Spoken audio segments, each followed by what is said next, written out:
निर्माण करते। मला वाटतं सुसंस्कृत महाराष्ट्रामध्ये समाजामध्ये तेढ निर्माण होणार नाही याची काळजी आपण सर्वांनी घेतली पाहिजे।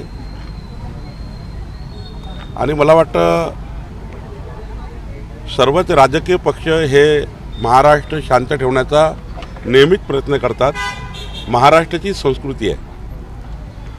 माननीय भुजबळ साहेबांचा कालचा जो विषय किंवा आजचा विषय होता, मला वाटतं तो एवढाच होता की माननीय मुख्यमंत्र्यांच्या उपस्थितीमध्ये स्वतः शरद पवार साहेब आणि सर्वपक्षीय नेतृत्वाने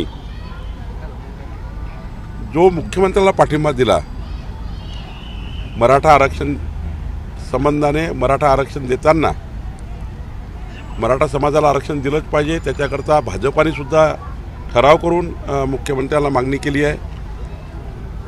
पण हे करत असताना ओबीसीची कुठली टक्केवारी कमी करू नये असा एक मताने ठराव झाला। Car garage network great, claim cover great, price wait वाह, प्राइस भी great. Tata AIG car insurance, trusted नाम, फैंटास्टिक नाम। आणि मला वाटतं भुजबळ साहेबांच्या बोलण्याचे तात्पर्य हेच आहे, ते वेगळ्या पद्धतीने घेतलं असेल पण तात्पर्य एकच आहे की मराठा समाजाला आरक्षण द्यावं, पण इतर समाजाचं आरक्षण कमी करू नये, हीच सर्वपक्षीय बैठकीची मागणी होती। भुजबळ साहेबांनी जे प्रामुख्याने म्हटलंय की विशिष्ट लोकांनाच टार्गेट केलं गेलं, ज्यांची घरं जाळली गेली ते ओबीसी लोक होते आणि ते खूप गंभीर प्रकरण आहे। ही गोष्ट तर खरी आहे की काही ठिकाणी ओबीसी समाजाचे घरं होते, अजूनही समाजाचे घरं होते, पण हा चौकशीचा भाग आहे। माननीय गृहमंत्री मुख्यमंत्री चौकशी करतायत आणि योग्य व्यक्तीला शासनही करतायत। त्यामुळं सरकार जर गंभीर असेल आणि सरकार त्यांना शासन करत असेल तर मला वाटतं समोर येईलच कुणी काय केलं, कुणी काय केलं। आजकाल CCTV सर्व्हिलन्स आहे, त्यातनं सत्य बाहेर येत असतं। शिंदे साहेबांचे आमदार मात्र जे आहेत ते या संदर्भात नाराजी व्यक्त करतायत, असं बोलायला नको होतं, खास करून समाजाचे मराठा। नाही, मला वाटतं की भुजबळ साहेबांच्या बोलण्याचं तात्पर्य जे होतं ते तात्पर्याचा त्या ठिकाणी आपण विचार केला पाहिजे की एकदा सर्वपक्षीय बैठकीत मुख्यमंत्र्यांसमोर जे ठरलं तेच महाराष्ट्रात झालं पाहिजे। 13 कोटी जनतेच्या सर्वच पक्षांनी एक मताने मराठा आरक्षणाला पाठिंबा दिला आहे आणि हेही ठरलं की कोणत्याही समाजाचा आरक्षण कमी करू नये। भुजबळ साहेबांच्या बोलण्याचं हेच त्या ठिकाणी कालचं मतितार्थ होता, असं माझं काही भुजबळ साहेबांशी बोलणं झालं नाही, त्यांनी मला कुठलाही फोन केला नाही, माझं काही बोलणं झालं नाही, पण त्यांच्या एकंदरीत टीव्हीच्या वक्तव्यावरनं मला असं दिसतं। देवेंद्र फडणवीस 2019ला मुख्यमंत्री झाले असते तर त्यांनी मराठा आरक्षण मिळवून दिलं असतं असं तुम्ही म्हटलंय, त्यावर तुम्ही ठाम आहात का? आणि जितेंद्र आव्हाडांनी म्हटले की तुम्हाला जर खरंच आरक्षण द्यायचंय तर तुम्ही केंद्रात कायदा करून का देत नाही आता मराठा समाजाला? मी तुम्हाला दाव्याने सांगतो, ज्या पद्धतीने 2014 ते 19च्या काळात मी मंत्री होतो, मी स्वतः बघितलं आहे देवेंद्रजींनी शेकडो बैठका घेऊन मराठा समाज कसा आर्थिक आणि मागास त्या ठिकाणी आहे याकरता ज्या पद्धतीने रिपोर्ट तयार केले, ज्या पद्धतीने समित्या तयार केल्या, ज्या पद्धतीने आयोग तयार केले आणि रात्र जागून कायदेशीर आरक्षण देण्याचा मराठा आरक्षणाला प्रयत्न केला। चंद्रकांत दादाच्या अध्यक्षतेखाली समिती तयार केली, आम्ही सर्व मंत्रिमंडळाचे सहकारी होतो, मंत्रिमंडळाने एकमताने मान्यता दिली, विधानमंडळाने एकमताने मान्यता दिली, सर्व समाजाच्या सर्वपक्षीय लोकांनी मान्यता दिली। मला हे 100% मान्य आहे की देवेंद्रजी यांनी ज्या पद्धतीने आरक्षण दिलं, हायकोर्टात टिकवलं, सुप्रीम कोर्टात टिकवलं, उद्धव ठाकरेंनी बेईमानी केली नसती, उद्धव ठाकरेंनी देवेंद्रजीच्या आणि आमच्या पक्षाच्या पाठीत खंजीर खुपसला नसता तर देवेंद्रजींनी जीवाचं रान करून सुप्रीम कोर्टमध्ये उच्चस्तरीय वकील लावून मराठा समाज मागास आणि आर्थिक दुर्बल कसा आहे हे सिद्ध करून दाखवलं असतं। ही क्षमता केवळ देवेंद्र फडणवीसांमध्ये होती आणि म्हणून मी माझ्या बोलण्यावर ठाम आहे की आज जो महाराष्ट्र पेटवायला जर जबाबदार कोण आहे तो माननीय उद्धव ठाकरे आहे। माननीय शरद पवार साहेबांनी उद्धव ठाकरेला मुख्यमंत्री करण्याकरता षडयंत्र केलं आणि नाना पटोलेजी तुम्ही त्या षडयंत्रामध्ये होते, त्यामुळे तुम्हाला बोलण्याचा अधिकार नाही आहे।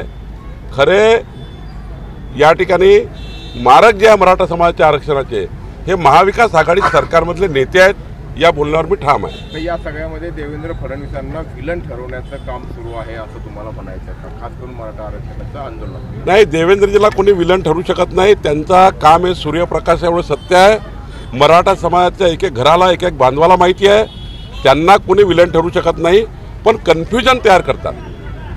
या महाराष्ट्रात कन्फ्युजन निर्माण करण्याचा प्रयत्न करतात की देवेंद्रजींनी ज्या पद्धतीने काम केलं त्यांच्या कामावर कुठतरी बोट ठेवण्याचा प्रयत्न येतो आणि म्हणून बोलावं लागतं आहे. आणि हे सत्यता आहे. उद्धव ठाकरेंनी बेईमानी केली, मग उद्धव ठाकरेंनी बेईमानी करून मुख्यमंत्री बनले.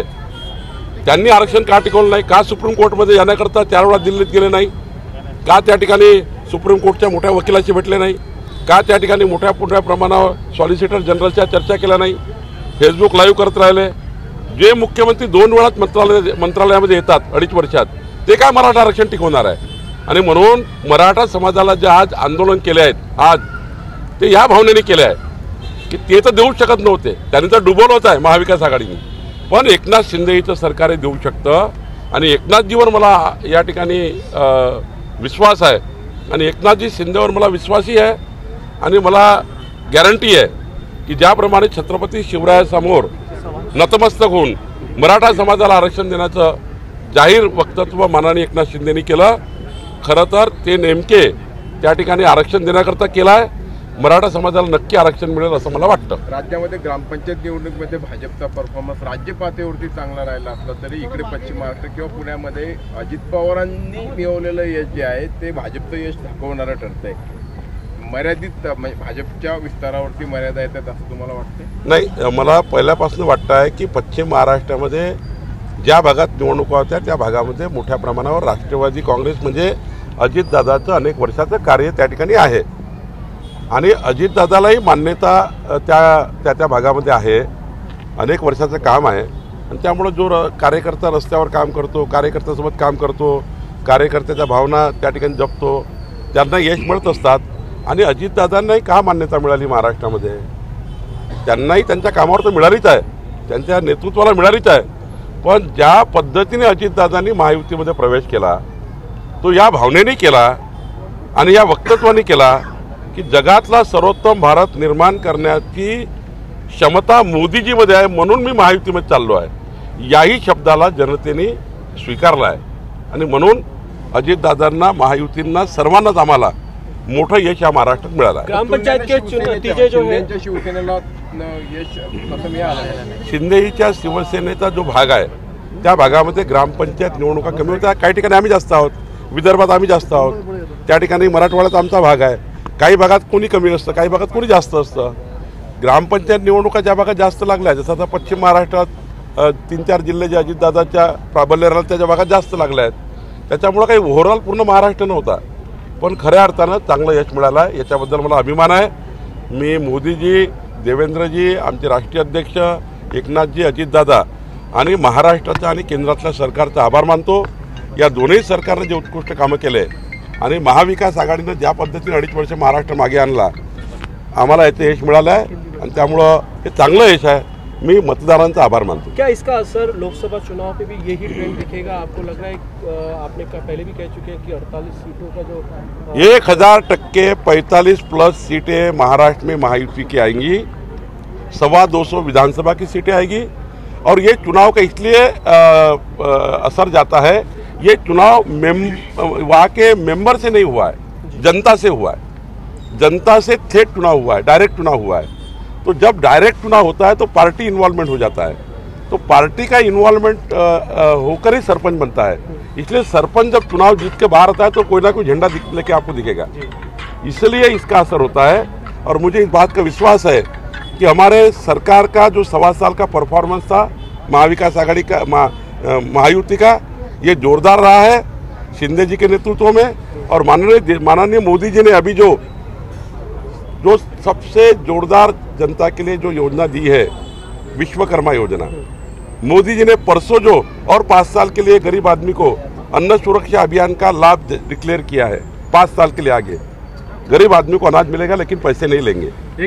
और इसके लिए मुझे लगता है कि महाराष्ट्र में हमको इसका असर मिला और मोदी जी ने डायरेक्टली ग्राम पंचायत को जो 15वां वित्त आयोग में पैसा दिया है वो डेवलपमेंट के लिए काम में आ रहा है। सर, आज अजित उद्धव पवार के आने ठाकरे से आहेत, महायुति त्यांनी को सिल्वर मजबूती ओकवर मिली जाऊन है, शरद आपको पवारांची भेट घेतलेली आहे। अजित पवार जी का मैं इसलिए आभार मानता हूं कि उन्होंने महायुति में जो प्रवेश किया है वो एक ही बात पे किया है कि विश्व में भारत को सबसे अच्छा देश करने की ताकत मोदी जी में है, इसलिए मैं मोदी जी के साथ जा रहा हूँ, इसलिए मैं शरद पवार साहब को छोड़ रहा हूँ, इसलिए मैं महायुति में जा रहा हूँ। इसलिए उनको एक्सेप्टेंस मिला है महाराष्ट्र में और वो नेता भी अच्छे हैं, इसलिए उनके भी सहयोग से हम महायुति में जो हम सामने जा रहे हैं तो महाराष्ट्र में हम अच्छा यश मिलेगा। सर, उद्धव ठाकरेंनी आज सिल्वर ओकवर भेट घेतलेली आहे शरद पवारांची। मातोश्रीचा दरवाजा सोडून आता ते थेट सिल्वर ओकवर जातात आणि या चक्रा वाढलेल्या आहेत गेल्या। ज्या पद्धतीने ग्रामपंचायतच्या थेट सरपंचाच्या निवडणुकीमध्ये उद्धव ठाकरेजींना 6व्या क्रमांकावर जावं लागलं, शरद पवार साहेबांना 5व्या क्रमांकावर जावं लागलं, तर मातोश्रीवर ते आत्मचिंतन आणि चिंतन मंथन करायला गेले असतील।